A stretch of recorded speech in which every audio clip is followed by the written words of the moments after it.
जब इंदिरा गांधी जी सरकार था, हाँ। इंदिरा गांधी जब गोली लगे तो हम लोग पंजाब में थे, मजदूरी काम करते थे। अब सोचिए इंदिरा गांधी जी को कितना दिन हो गया मरे हुए। यहाँ अभी तक कोई सुविधा नहीं है कि बाल बच्चा सबके जाते हैं कमाने के लिए, नहीं कमाएगा तो मर जाएगा यहाँ खाने के लिए।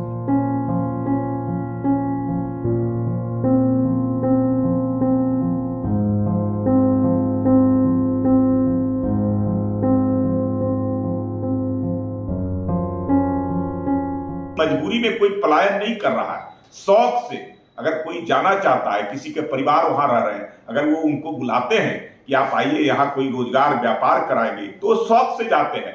लेकिन मजबूरी में कि उनके जीवन का ठिकाना नहीं है या उनके खाने पीने के लिए या रोजगार के कोई अवसर प्राप्त नहीं हो रहे, भूखे मर रहे हैं, वैसी स्थिति में लोग जो है आज पलायन नहीं कर रहे हैं।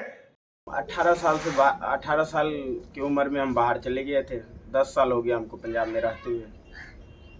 गांव में पानी पुनी की वजह से हम वहाँ बाहर में 8 महीने से मतलब 8 महीने वहाँ पे रहते हैं। साल में 8 महीने बाहर रहते हैं, 4 महीने 5 महीने घर पे रहते हैं। तो यहाँ पे बारिश के समय बहुत पानी पुनी हो जाता है। जो खेती बाड़ी मारा मोटा है भी, उसमें कोई उपजा नहीं होता है।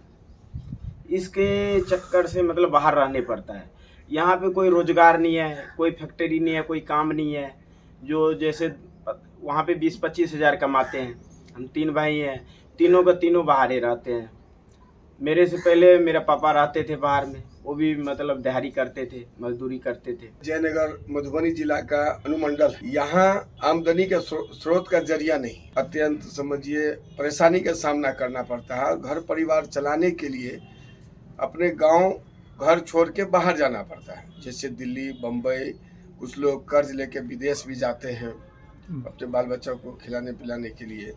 अगर आप पलायन देखना चाहते हैं तो देख ले कैसे लोग ठूस ठूस के ट्रेन में यहाँ से बेरोजगार लोग जाते हैं, मधुबनी में चढ़ते हैं, सकरी में चढ़ते हैं, दरभंगा में चढ़ते हैं। माने पूरे बिहार से कहाँ जा रहे भाई? तो लेबर का मजदूरी करने के लिए बिहार से जा रहे हैं।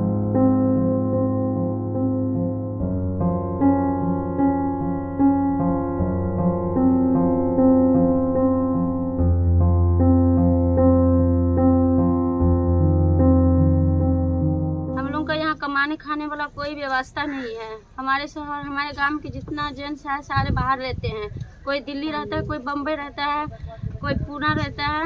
और हमारे जो शहर था उसको हम सऊदी भेजे हुए थे, लेकिन पैसा ब्याज पे लेके भेजे हुए थे। अभी तक ब्याज नहीं सधा है, वो वापस भी आ गया। और हम लोग का कमाने खाने का कोई व्यवस्था नहीं है यहाँ।